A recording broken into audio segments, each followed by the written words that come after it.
আসসালামু আলাইকুম বন্ধুরা, আজকের ভিডিওতে আমি আপনাদেরকে তৈরি করে দেখাবো হলো ফুলঝুরি বা জামাই পিঠা। তারপর আমরা একটা বলে 3টা ডিম নিয়েছি, তাতে আমরা 250 গ্রাম পরিমাণে চিনি দিয়ে দিলাম। চিনি এবং ডিমটাকে আমরা একটা চামচের সাহায্যে খুব ভালোভাবে মিশিয়ে নেব। এর মধ্যে আমরা অল্প অল্প করে দুধ দিতে থাকবো। আমরা অল্প অল্প করে দুধ দিয়ে পুরাটাকে খুব ভালোভাবে মিশিয়ে নেব। মেশানোর পর আমরা এতে দেবো হচ্ছে 1/2 চা চামচ পরিমাণে ঘি। ঘিটাকেও এবার আমরা দুধ এবং ডিমের সাথে খুব ভালোভাবে মিশিয়ে নেব।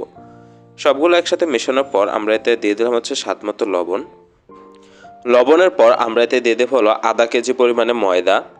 ময়দাটা দিয়ে আমরা সবগুলোকে খুব একসাথে ভালোভাবে মিশিয়ে নেব, যাতে এর ভিতরে কোনো ধরনের দলা না থাকে।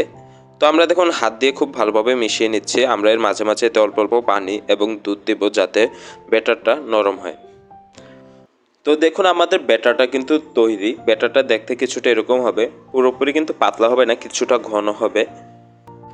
এবার আমরা পিঠা বানানোর ছাঁচটাকে খুব ভালোভাবে মেজে পরিষ্কার করে নেব।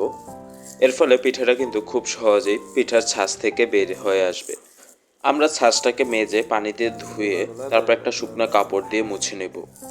তো আপনারা যদি এভাবে খুব ভালোভাবে মেজে ধুয়ে পরিষ্কার করে নেন, তাহলে পিঠাটা ছাঁচের সাথে লেগে থাকবে না।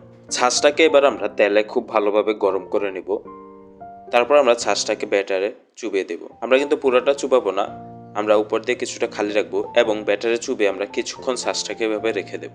এরপর আমরা ছাঁচটাকে গরম তেলে দিয়ে দেব। দিয়ে আমরা হালকা ঝাঁকির মাধ্যমে ছাঁচটাকে আলাদা করে নেব।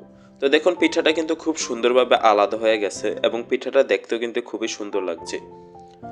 এবার আমরা লো হিটে পিঠাটাকে সোনালী রঙের হওয়া পর্যন্ত ভালোভাবে ভেজে নেব।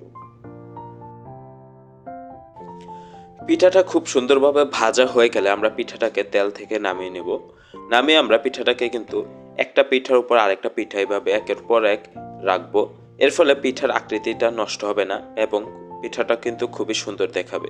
তো দেখুন পিঠাটা কিন্তু ভাজা হয়ে গেছে। তো আশা করি আজকে ভিডিওটা আপনাদের কাছে ভালো লাগছে। ভালো লাগলে অবশ্যই একটি লাইক করে দিবেন এবং আমাদের চ্যানেলটিকে সাবস্ক্রাইব করে দেবেন। ধন্যবাদ।